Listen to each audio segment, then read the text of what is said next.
आप सभी मित्रों को प्रणाम। जो हमने व्यायाम किया इसी के बारे में हम कुछ और गहरा समझने का प्रयास करेंगे। हम कुछ शॉप करने के लिए मार्केट जाते हैं, हमें पता हो कि हमें क्या खरीदना है तो हम उसी स्टोर में जाएंगे या नहीं जाएंगे? बिल्कुल जाएंगे। हम बाजार दुकान पे जाते हैं सामान लेने के लिए, तो हमें जो सामान चाहिए उसी दुकान में घुसेंगे नहीं घुसेंगे? हम बहुत सारे मित्र यहाँ पार्क में आते हैं, कुछ जिम पे जाके एक्सरसाइज करते हैं, कुछ वॉक करते हैं, कुछ जॉगिंग करते हैं, कुछ अलग अलग प्रकार के व्यायाम करते हैं ना।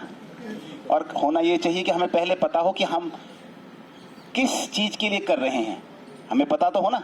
जैसे हम दुकान में घुसेंगे, दुकान पे जाके खड़े हो जाएंगे तो सामान थोड़ा दे देगा दुकान वाला, दे देगा? मांगना पड़ेगा। हॉस्पिटल भी जाएंगे तो रोग बताना पड़ेगा डॉक्टर को, मैं why I am coming to your place, किस लिए आया हूँ मैं यहाँ। तो हमें पता होगा तो हमें लाभ ज्यादा मिलेगा नहीं मिलेगा? और हम बहुत ध्यान से करेंगे नहीं करेंगे? कहीं कुछ गेम्स होते हैं कि आप ऐसा ऐसा ही फिल करोगे तो आपको लॉटरी लगेगी यानी कुछ पैसा मिलेगा, तो हम कितने ध्यान से उसको फिल करते हैं नहीं करते हैं? तो हम भी ये जो व्यायाम कर रहे हैं इसके थोड़े से समझ लेते हैं कि क्या क्या इससे लाभ हो जाते हैं हमें। हम जो नाभि झटका का प्रयोग करते हैं, आप सबने मैग्नेट देखिए, मैग्नेट चुंबक। अच्छा, एक चीज और, लोहा भी देखा है हम सबने, बहुत सारा लोहा हम इस्तेमाल करते हैं दिन भर में, दैनिक दिनचर्या में। जितना लोहे को हार्ड किया जाता है, कड़क, उतना उसको पीटा जाता है। आप शायद किसी को पता है या नहीं है, लेकिन लोहे को जितना उसको स्टील को स्ट्रांग करना होता है उतना उसको गर्म करके पीटा जाता है बार बार, और पीटते हैं तो वो कड़क हो जाता है, सॉलिड हो जाता है और भी हार्ड हो जाता है। हमारे भीतर भी जो हम ऐसे ऐसे करते हैं ना, ये जंपिंग क्यों करते हैं? हमारे मैग्नेट को स्ट्रांग करने के लिए ग्रेविटेशन धरती नीचे खींच रही है और हम ऊपर जाएंगे तो होगा क्या? हमारी ठुकाई होती है, हमारा मैग्नेट मजबूत होता है, अंदर जो मैग्नेट हमारे मौजूद है। क्योंकि हमें शायद ये बात पता नहीं है बहुत सारे मित्रों को कि हमें जंप क्यों करते हैं, नहीं पता ना। हमारा शरीर में मैग्नेट है, अगर हमारे शरीर में मैग्नेट नहीं होगा तो हम पैर कैसे ऊपर उठाएंगे? धरती तो हमें अपनी तरफ खींच रही है, और हमारा मैग्नेट काम नहीं करेगा तो क्या करेंगे? उठ सकते हैं हमारे पैर? नहीं उठ सकते हैं। पक्की बात है ना। आप एक बार इधर खड़े होंगे, यहां से लेके वहां तक दौड़ के आएंगे, उसको टच करके आओ, यहां से स्टार्ट होना। धन्यवाद। आपकी कुछ ऊर्जा लगी, आपकी कुछ ऊर्जा लगी इसमें, सांस चढ़ा, थोड़ा सा सांस तेज हो गई।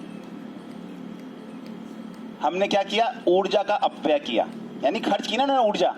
अगर किसी लक्ष्य के लिए दौड़ेंगे तो फिर फायदा है, या बिना लक्ष्य के दौड़ेंगे तो फायदा है? पक्की बात है। तो हम समझेंगे कि हमारा जो है मैग्नेट मजबूत होता है, जो अभी तक शायद हमें पता नहीं है। और क्यों मजबूत होता है समझ में आया कि जैसे लोहे को पिटाई करते हैं, जो मैग्नेट बनाया जाता है उसको ठोकना पड़ता है बहुत, और ठोक करके उसके अंदर कुछ तत्व पैदा करने पड़ते हैं, ऑक्सीजन लेवल बढ़ाना पड़ता है, तब हमारे भीतर वो चुंबक पैदा हो जाता है। वो मैग्नेट जो लोहे का टुकड़ा होता है उसमें चुंबक बन जाता है। ऐसे ही हमारे भीतर भी मैग्नेट हमें बढ़ाना पड़ेगा ना। मैग्नेट बढ़ाने से क्या होगा? हमारा जो ग्रेविटेशन है, यानी जो हमें खींच रहा है नीचे, उसके अगेंस्ट में हमारी बॉडी सही से काम करेगी। बार बार क्यों बोलते हैं बैलेंस बैलेंस बैलेंस? उसका मतलब क्या है? पहली चीज तो कोई भी बिल्डिंग आप देखते हैं, नींव चौड़ी होती है और ऊपर से सकड़ी होती है नहीं होती है?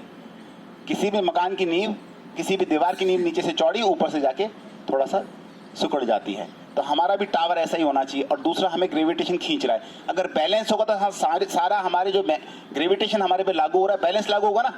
और हम तिरछे खड़े होंगे तो क्या होगा? एक तरफ बॉडी पे हमारे जो ग्रेविटेशन है, गुरुत्वाकर्षण, वो लागू होगा, तो हमें बैलेंस खड़ा होना है। दूसरा, जैसे ही आप मध्य में आते हैं, समान रूप से दोनों पैरों पे बैलेंस आता है, आप मध्य में आ जाते हैं। और मध्य में आने से क्या होता है? वो ही आपके पूरे शरीर को अलाइन कर देता है। आपने देखा हो स्कूटर या कार के अंदर जब पहिए मिस अलाइन हो जाते हैं, उनको अलाइनमेंट करवाना पड़ता है, बैलेंस करना पड़ता है, वरना वो गलत तरीके से घिसते हैं।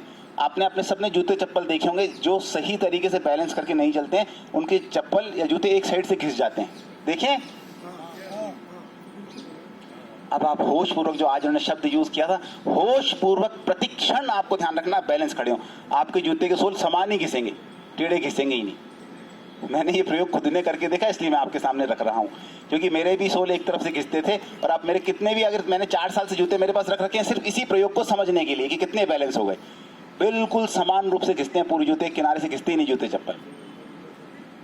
तो बैलेंस क्या है समझ में आ रहा है ना। खुद ही हम अपने चरण पादुकाओं खुद ही इस्तेमाल करते हैं, और पहले की चप्पल भी देख लो और अब की भी बिल्कुल बैलेंस घिस रही है वो चप्पल। तो ये हमें पता, हम अपने प्रयोग अपने आप अनुभव कर सकते हैं। तो एक हमें अलग से हमने अतिरिक्त लाभ जो देखा, अगर हम इस तरह से जंपिंग करते हैं, एक लाभ हम एक एक्सरसाइज को जल्दी जल्दी समझ लेते हैं, लंबा नहीं समझेंगे थोड़ा, कि हमने पैर का उसका समझा किस तरह से बैलेंस रख के व्यायाम करना है। दूसरी चीज उसमें एक और है कि कुछ मित्र ऐसे नहीं करना है, आपको फास्ट करना पड़ेगा थोड़ा सा। कैसे करना है इसलिए बैठा के समझा रहे हैं कि आप समझ लें। क्यों करना होता है फास्ट? लंग्स का लोअर पार्ट यूज नहीं होगा, यहाँ कार्बन डाइऑक्साइड जो नीचे है मौजूद वो बाहर नहीं जाएगी। अगर हम आपने रेस्ट दे दिया, इंटरवल दे दिया, तो उस गैप में फिर क्या होता है, वो कार्बन डाइऑक्साइड वहां से निकलती नहीं है बाहर। जब तेजी से करते हैं तो नीचे से तेजी से खाली होती है। कोई चीज में गंदगी जमी है किसी पाइप में, पानी का फ्लो बहुत तेज डालेंगे तो गंदगी निकल जाएगी क्या? बॉटल में कुछ नीचे जमा हो और उसमें पानी डाल के उसको जोर से हिलाएंगे तो निकल जाएगी, पक्की बात है। किसी तो हमें क्या करना है, झटके नहीं देने। जैसे वो आप ऐसा दे रहे थे, ऐसे नहीं, फ्लो में आना चाहिए।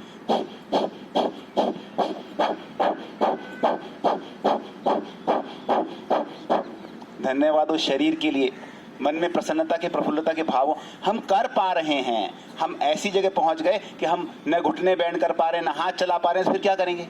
परमात्मा ने सब कुछ दे रखा है, लेकिन हम उसका उपयोग नहीं करेंगे तो समय बीत जाएगा। जैसे आपने देखा हो, इलेक्शन के पास आते ही बहुत सारे काम शुरू हो जाते हैं, क्योंकि सभी के फंड बेकार जाने के लिए हो जाते हैं तैयार। 5 साल के लिए जो फंड मिले उनको इस्तेमाल नहीं करेंगे तो लैप्स हो जाएंगे वो। तो परमात्मा ने हमें जो शरीर दिया है और जो सारा ये यंत्र दिया उपयोग करने के लिए, सही तरीके से इसका उपयोग करने से ये कभी भी बीमार नहीं पड़ता। जिन भी मित्रों को खांसी चल रही है वो अच्छे से समझ लें, वो भोजन में गलती कर रहे हैं। आप बर्फ में भी खड़े हो जाएं नंगे पैर तो आपको जुकाम नहीं लगेगी। बर्फ में भी नंगे पैर खड़े हो जाएं तो क्यों? आप तुरंत उसका इलाज कर लेना, तुरंत उसका इलाज कर लें, बैलेंस कर लें। शरीर बैलेंस करना जानता है, लेकिन उसको वो तत्व चाहिए। आपको अगर कुछ मसाला कम होता है, आप जो वेजिटेबल सब्जी खाते हैं कुक करने के बाद, तो क्या करते हैं? तुरंत ऐड ऑन कर लेते नहीं कर लेते हैं? तो शरीर में भी वो तत्व डाल दो, बैलेंस हो जाएगा।